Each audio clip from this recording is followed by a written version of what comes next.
Michael Weber, artistic director of Chicago's Porchlight Music Theater.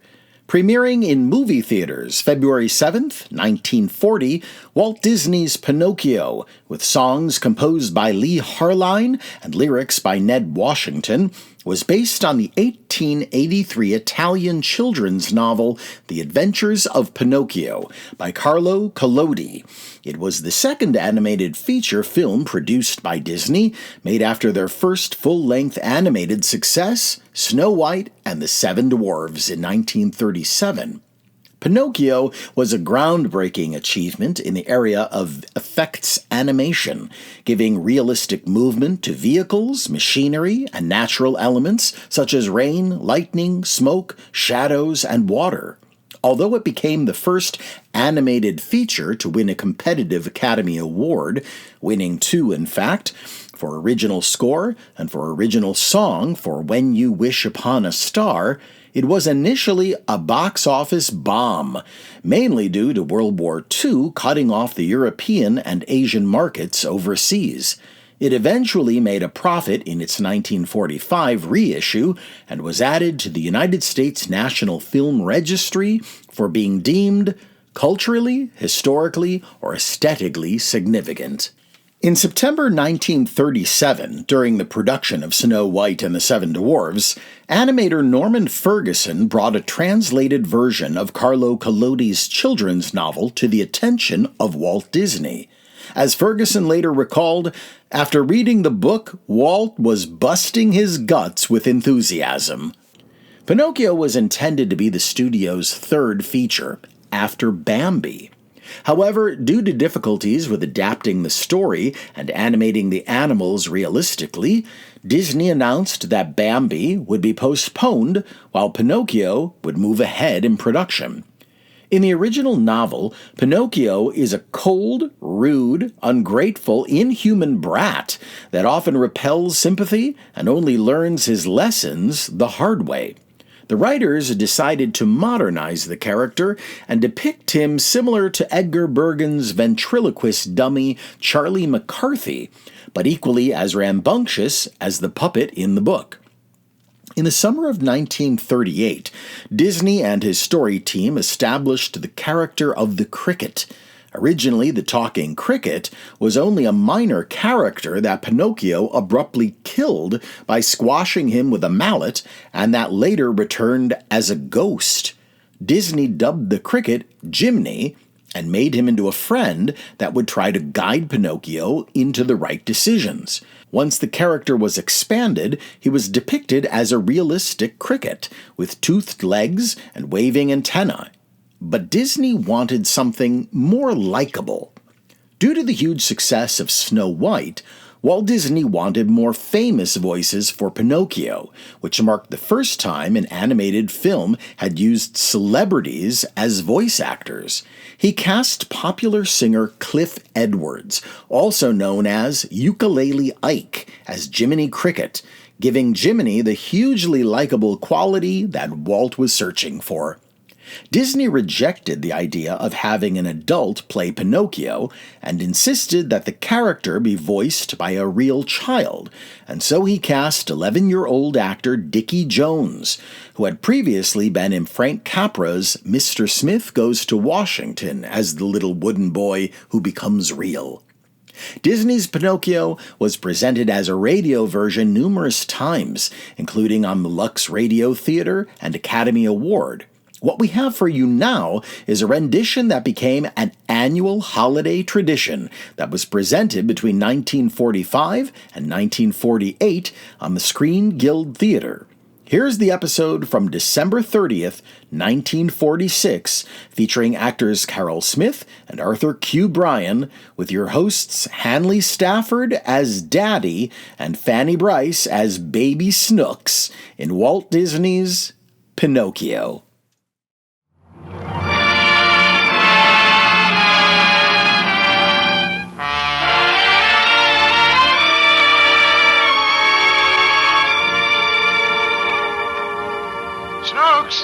Snooks, where are you? I'm right here, Daddy. Why, Snooks, what are you doing by the radio? I'm going to listen to Lady Esther's Screen Guild show. Oh, I see. And why that show? Because it's like Jell-O and Jell-O puddings. And you know what? What? I like it. Oh.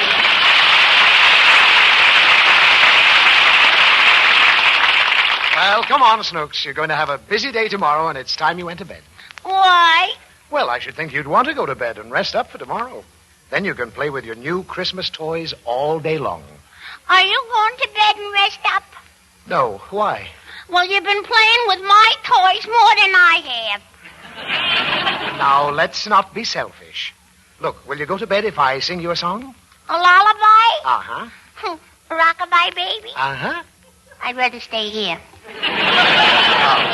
Well, you can't sit by the radio all night. But they're going to tell my favorite story about pistachio. Pistachio? Mm-hmm. You mean Pinocchio. Pistachio's a nut. No, he ain't, Daddy. He's a little boy.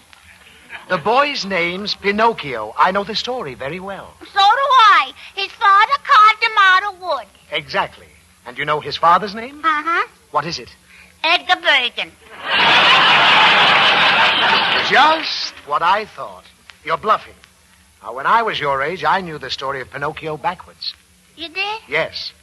Will you go to sleep if I tell it to you? Backwards? No, forwards. All right, Daddy. Tell me the story.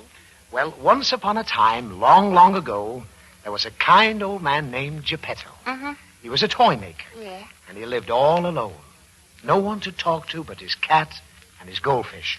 Did the cat really talk? Why, certainly. It said, meow. What did the goldfish say? why, it's, oh, don't be silly. Goldfish don't talk. They open their mouths, but they never say anything. You mean like you do when Mummy's around? When Mummy's around, I'm no goldfish. What are you? I'm a dead pigeon. Poor Daddy. Tell me more about pistachio. Pinocchio! Pinocchio. Well, one cold winter night, not long before Christmas, when most people were enjoying good cheer and fellowship with their families, Yeah. old Geppetto was in his cottage all alone. And he was feeling a bit sad Yeah. because he didn't have any family at all. Oh. Just his cat and his goldfish and a little wooden puppet that he'd just finished carving. And he turned to Figaro, that was the name of his cat, and he said, Figaro, he is the nicest puppet I have ever seen. I think I will call him Pinocchio. Oh, you like that name, eh? He's such a cute little fellow. He almost looks alive. Figaro, wouldn't it be nice if he were real? What is it, Figaro? What do you want? Oh, the window is open. You want me to close it, eh? Very well. Figaro, look. Up there. The wishing star. Starlight, star bright. Oh, first star I see tonight. I wish I might have the wish I make tonight. Figaro, you know what I wished. I wish that my little Pinocchio might be a real boy.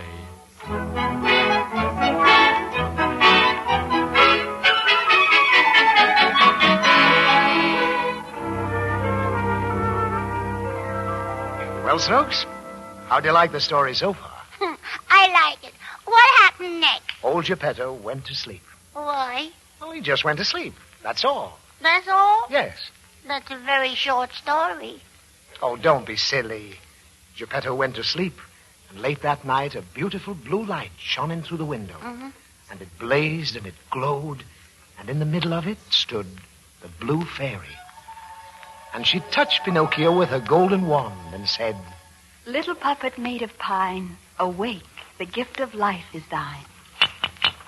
Golly, I can move, and I can talk. Yes, Pinocchio, I have given you life. Why? Because the good Geppetto has brought so much happiness to others with his toys. And tonight he wished for a real boy. Am I a real boy? Not yet, Pinocchio. To make Geppetto's wish come true will be entirely up to you. Up to me? Yes. Prove yourself brave, truthful, and unselfish, and someday you'll be a real boy.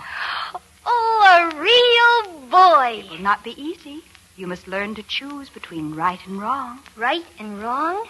How will I know? Your conscience will tell you. Conscience? Where'll I find one? Hello, what about me? What's that? Why, it's a cricket. Jiminy Cricket's the name, yes, sir-wee, and I'm as widow as anyone's conscience can be. I think you would be just the one. Kneel, Sir Jiminy Cricket. I dub thee Pinocchio's conscience. Oh, gosh. Now, Pinocchio, remember, be a good boy and always let your conscience be your guide. Look, she's gone. That's white, Pinocchio. And listen to me. You and I better have a widow when we talk. Why? Well, you want to be a real boy, don't you? A wowapalooza. Ah. That's fine. But the world is crammed full of lovely temptations. Temptations? Yep, temptations. They're the wrong things that seem right at the time, but even though the right things may seem wrong sometimes, sometimes the wrong things may be right at the wrong time, or vice versa. You follow me? But I'm going to do right. Attaboy, Pinocchio, and I'm going to help you. Anytime you need me, just whistle. Like this. Like this? No, son. Listen. When you get in trouble and you don't know right from wrong, give it with the whistle. Give it with the whistle. When you meet temptation and the urge is very strong, give it with the whistle. Give it with the whistle. Not just a window squeak, but go up and blow. And if your whistle's weak, yell, Jiminy Cricket. Take this straight and narrow path, and if you start to slide, give it with the whistle. Give it with the whistle. And always let your conscience be your guide.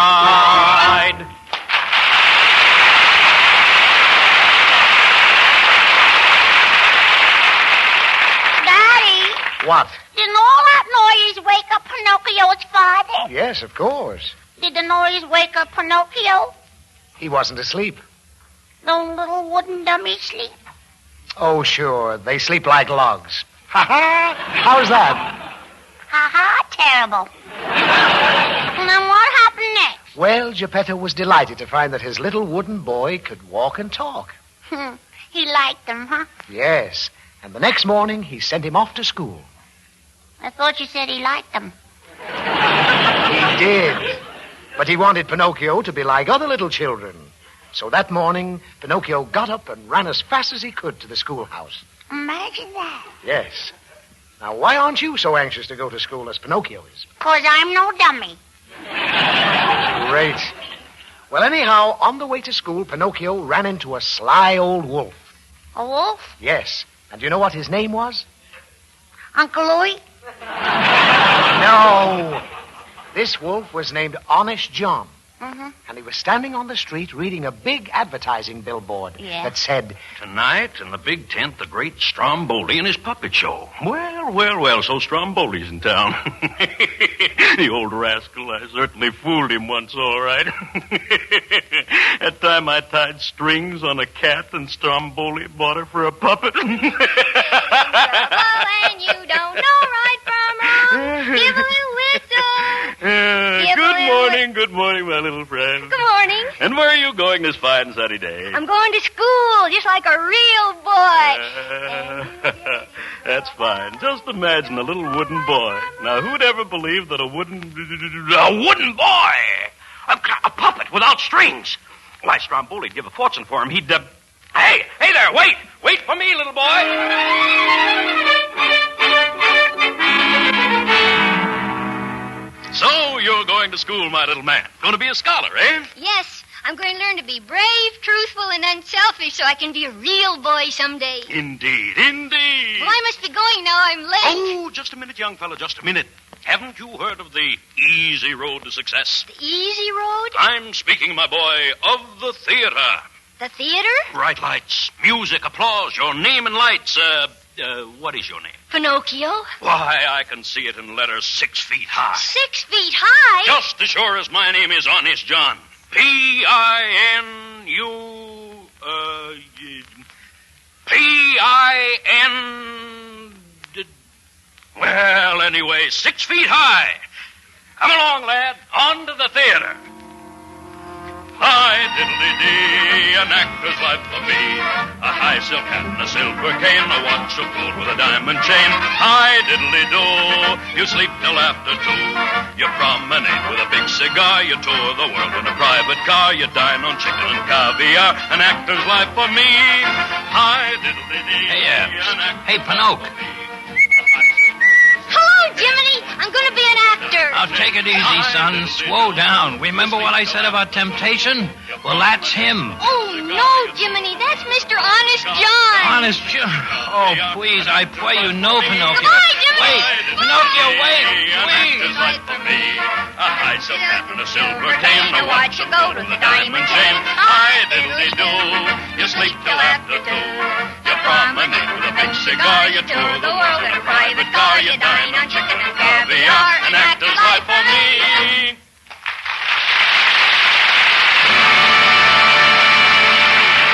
Ladies and gentlemen, the Stromboli the Great, I give you now the only papita who can sing and dance absolutely without no string.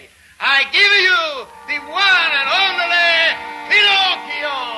I've got no strings to hold me down, to make me fret or make me frown. I had strings, but now I'm free. There are no strings on me. Hi-ho, the merry-o, I'm as happy as can be. I want the world to know nothing ever worries me. I've got no strings, so I have fun. I'm not tied up to anyone. How I love my liberty. There are no strings on me. I've got no strings. Sure, they like him. He's a great big walloping success. Well, anyway, I did my level best, but he wouldn't listen. What does an actor want with a conscience anyway? I'm as happy as can be. I want the world to know nothing ever worries me.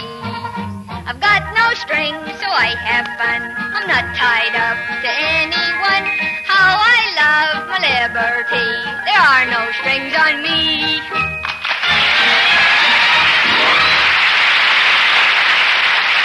Well, Snooks, how do you like the way I'm telling you this story?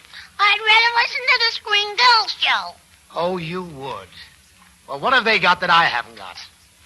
Lady Esther. Touché. You're just like every other female. All right, if it's Lady Esther you want, that's what you'll get. Tonight before you go to bed, look closely at your skin. See if it's everything you really like it to be. If it is, you're a lucky girl. But if you'd like to improve it in any way, then let me tell you about a serious skin problem which may be yours because it threatens every woman. This serious problem is a stubborn film on your skin, caused by your natural skin oils mixing with dust and cosmetics. You can't see or feel this stubborn film, but it dulls the natural freshness and beauty of your skin, makes even young skin look dingy and lifeless. It also encourages blackheads and blemishes. Ordinary cleansing fails to remove this film. Massage or rubbing only forces it deeper into the mouths of your pores. Here's the safe, sure way to remove that stubborn film. At least once each day, preferably at bedtime, smooth on my unique Lady Esther four-purpose face cream and wipe it off. Look at your cleansing tissue. See how surface dirt and cosmetics are removed. But now comes the important part. Apply Lady Esther cream a second time and wipe it off. Instantly you'll see the difference, the clearer, fresher, younger look. Now that stubborn, dulling, clogging film is gone. The very texture of my Lady Esther four-purpose face cream is unique. So soft, so effective. My cream doesn't need to be massaged in. It does the work itself. Use Lady Esther cream faithfully every night. Give your skin a real chance to look lovelier every day. Hi, This is Porchlight Music Theater's marketing associate, Lobo Tate. If you value programming like this, please consider making a donation today at porchlightmusictheater.org. We appreciate your consideration, and we hope you enjoy the show. And now Lady Esther presents the second act of Walt Disney's Pinocchio, starring Fanny Brice as Baby Snooks, Hanley Stafford as Daddy, Carol Smith as Pinocchio, and Arthur Q. Bryan as Jiminy Cricket.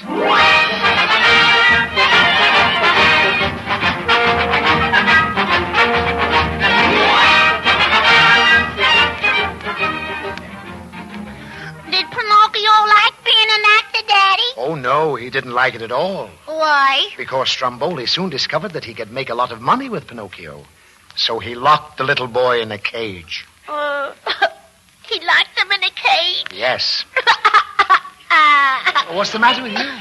Poor little Pinocchio, locked up in a dirty old cage. Well, I can't help it. Take him out of the cage.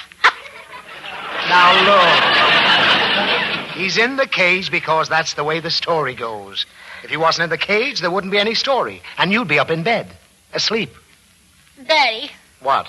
I'm glad he's in the cage. Fine. Now may I continue? Please do. Thank you. Well, just when Pinocchio had given up all hope, little Jiminy Cricket found him in the cage. And he called to the Blue Fairy. And she came down and decided to give Pinocchio one more chance. So she unlocked the cage, and Pinocchio and Jiminy went hurrying home. And as they were going along the street... No, sir. Nothing can stop me now, Jiminy. I'll make good this time. You better. I will. I'm going to school. That's a stuff, Pinocchio. I'll be smart, too. Anyway, I'd rather be smart than be an actor. Well, if it isn't my little friend Pinocchio. Oh, it's Honest John. Tell me, Pinocchio, how do you like the great Stromboli? Oh, he was awful. He locked me in a cage. He did? Then he wouldn't feed me, and he made me sing all night. And then... Oh, you poor boy. You must be a nervous wreck. Oh, no, I'm not. Let me see your face. Of course. Just as I thought. A slight touch of monetary complications with bucolic semilunar contraptions that flying to pieces. Oh, golly. Just open your mouth. Say hippopotamus. Oh, I knew it. Compound transmission of the pandemonium with percussion of spasmodic disintegration. golly, is that bad? Let me feel your pulse. Oh, my dear, my goodness. Palpitation, syncopation of the killer dill of the wicky-wacky stomping of the Jolson story. My boy, you are allergic. Allergic? Yes, and there's only one cure. A vacation on Pleasure Island. Pleasure Island? The happy land of carefree boys. No school, no work, just fun and noise. I'll take you there. Just wait here, my boy. I'll go out and get my carrot. Jiminy, did you hear what he said? I'm going to... What's the matter, Jiminy? Pinocchio, don't let him fool you. That Pleasure Island is a whacket. That's where little boys make jackasses of themselves. They do? You bet they do. Their ears grow long, and then they sprout tails, and they can't even talk. They just play. Like this. Yee-haw, yee-haw. Oh, golly, let's go home. That's what I say. Let's go. Hey, what do you know? It worked. Come on, Pinocchio. Let's scram. When you get in trouble and you don't know right from wrong, give her with the whistle. Give her with the whistle.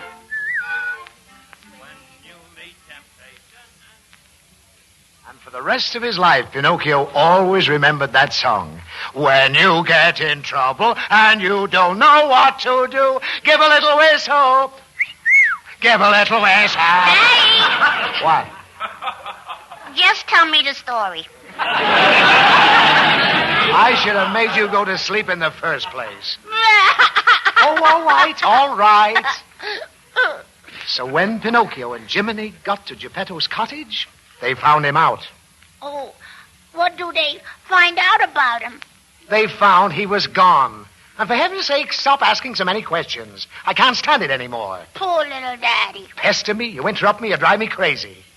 Would you feel better if I stopped asking you questions? Oh, yes. Poor little Daddy. Now sit back and listen. Jiminy and Pinocchio went looking for Geppetto. And where do you think they found him? Where? Inside a whale. Oh. Is that all you have to say? He was actually inside a great big whale.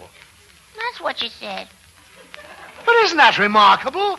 A man. A full-grown man. Isn't that an awful lot for a whale to swallow? Isn't that an awful lot for me to swallow? Well, it happens to be true. What's more, Jiminy and Pinocchio went down to the bottom of the sea and joined Geppetto inside the whale. Imagine that. Yes. But then the whale clamped his teeth, and they couldn't come out. The teeth couldn't come out? No.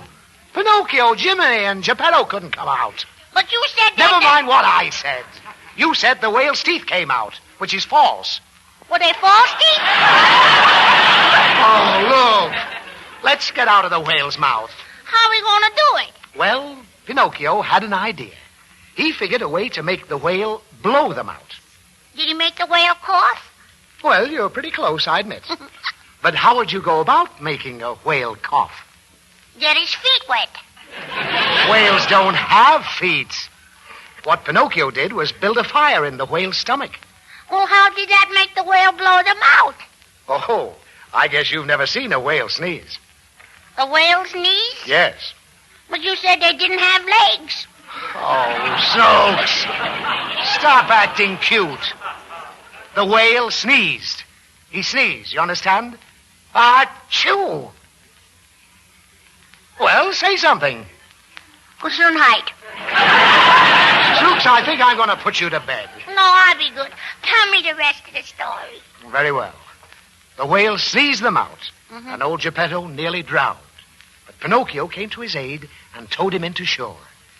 In doing so, the little wooden boy gave up his own life to save his father's.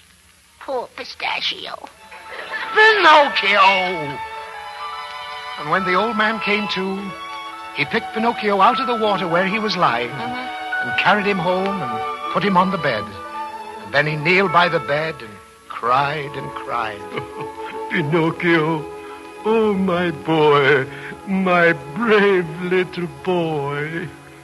And as he knelt there, the beautiful blue light came in through the window again. It was the blue fairy herself. Oh. And she touched Pinocchio with her golden wand. And she said, Prove yourself brave, truthful, and unselfish, and someday you'll be a real boy. Awake, Pinocchio. Awake. Oh, my poor boy, my poor boy. Father, what are you crying for? Because you are dead, Pinocchio. No, I'm not. Yes, you are. Now lie down. But, Father, I'm alive. See? And I'm a real boy. You are. Yes? You're alive. And you are a real boy. Oh, Pinocchio, Pinocchio. Now all my wishes have come true. Anything your heart desires will come to you. If your heart is in your dream, no request is too extreme. When you wish upon a star as dream.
the story, Snooks. The story of Pinocchio. Now it's time you went to sleep. Come on, Snooks, to sleep. Snooks! Snooks! I absolutely insist that you go to sleep. Oh, but, Daddy, I was asleep. You just woke me up.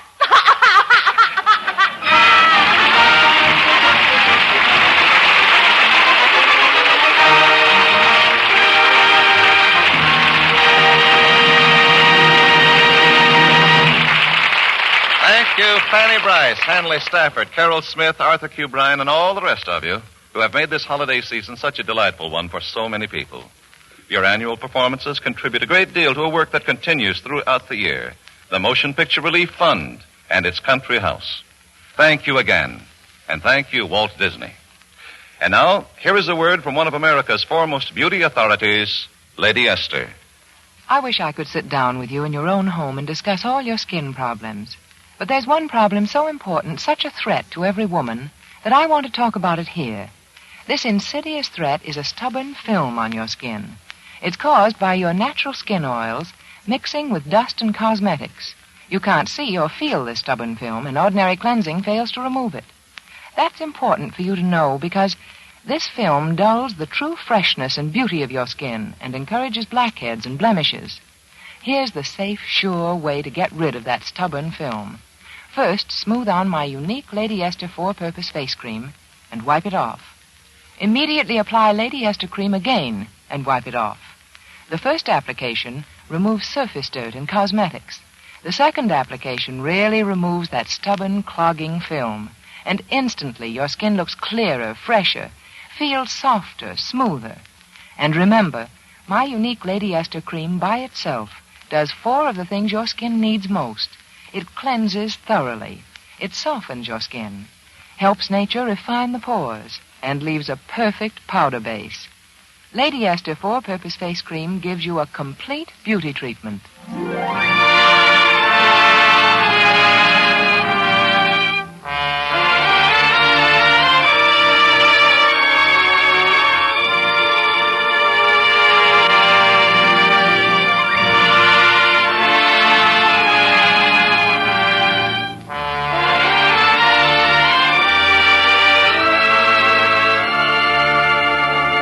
Next week, the Lady Esther Screen Guild Players will present a special radio broadcast of one of the greatest motion pictures of all time.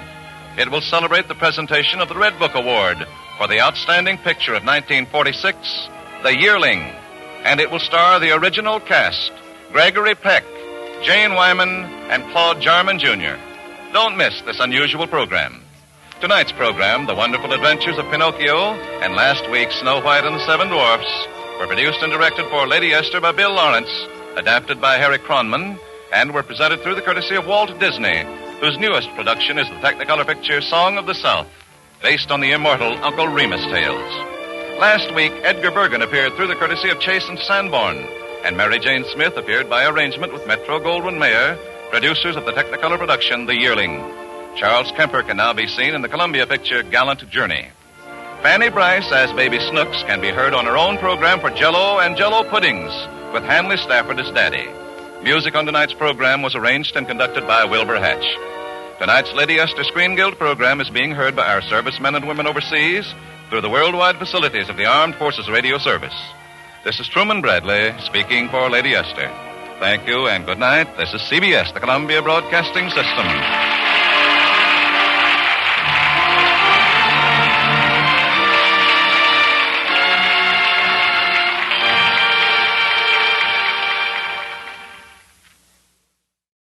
Directed by Robert Zemeckis, Pinocchio is being remade as a live-action film production by Walt Disney Pictures. The film will star Tom Hanks, Cynthia Erivo, Joseph Gordon-Levitt, Keegan-Michael Key, and Lorraine Bracco in voice roles. In 1904, George McManus began his comic strip, The Newlyweds, about a couple and their child, Baby Snookums. Actor Fanny Brice recalled in an interview shortly before her death, "I first did Snooks in 1912 when I was in vaudeville. At the time, there was a popular juvenile actress named Baby Peggy. Her hair was all curled and bleached, and she was always in pink or blue. She looked like a strawberry ice cream soda. On stage, I made Snooks a caricature of Baby Peggy." Early on, Brice's character was sometimes called Babykins. On February 29, 1936, Brice was scheduled to appear on the Ziegfeld Follies of the Air radio broadcast. Writers Philip Rapp and David Friedman adapted a humorous piece from an 1897 book, Chimes from a Jester's Bells, about a kid and his uncle, changing the boy to a girl named Snooks. Rapp continued to write the radio sketches when Brice played Snooks on the Good News Show the following year. In 1944, Baby Snooks was given her own show, and from then on, it became one of the nation's favorite radio situation comedies. Actor Hanley Stafford was best known for his portrayal of Snooks' long-suffering, often cranky father, Lancelot "Daddy" Higgins, a role played earlier by Alan Reed, best known as the voice of Fred Flintstone on the 1936 Follies broadcasts. Actor Lelieve Brownell was Vera "Mommy" Higgins. That role was also portrayed by Lois Corbett in the mid-1940s and Arlene Harris after 1945. Beginning in 1945, child impersonator Leone Ledoux was first heard as Snooks' younger brother, Robespierre. The radio version was on the air until May 22, 1951. 2 days later, Fanny Brice had a cerebral hemorrhage, and the show ended with her death at age 59. Theaters across the country need your support now, more than ever. We hope you'll consider a donation to Porchlight Music Theater today. Just go to porchlightmusictheater.org. Until next time on Classic Musicals from the Golden Age of Radio, I'm Michael Weber.